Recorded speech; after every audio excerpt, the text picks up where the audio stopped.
gamitan ko ng ganito. Masakit kasi yung kamay ko eh. Ano lang.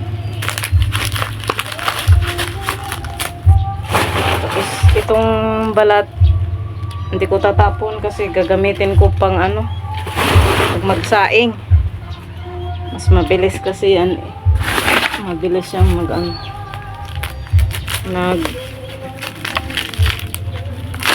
may gasol naman na ano, para makatipid ng gasol. Ano kami, kakahoy. Pang emergency lang yung gasol. Para makatipid eh, probinsya ito. Para makatipid.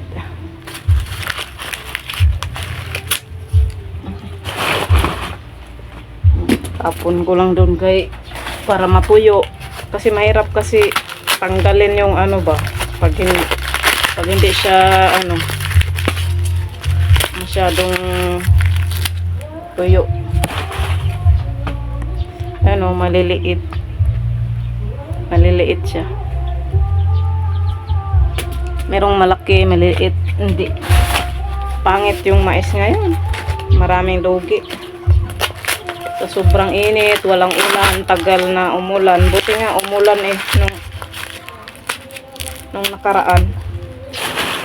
Parang 3 days yata yung ulan, sunod-sunod.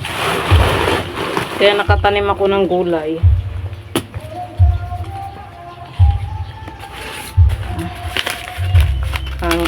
Nangangati rin ako nito. Dapat nag-ano pala ako. Yan yung binabalatan ko, ayun nilalagay ko dyan, ibilad. Para madali lang siyang anuhin. Ang tanggalin ito pa, mais pa, meron pang isang sako dun. Grabing init. Pagkain ng manok. Kasi ano eh, 33 ang kilo ng mais. Kapag yung nagiling na, ang mahal. Tapos pag hindi pa magiling, mga ano yata, hindi ko alam, basta 20 plus. Hindi na namin ibenta kasi konti lang naman. Hindi kasi maayos yung mais ngayon, sa sobrang init. Buti at umulan nung ano eh, nung nakaraan, kaya yan, tumubo na yung mga damo sa ano.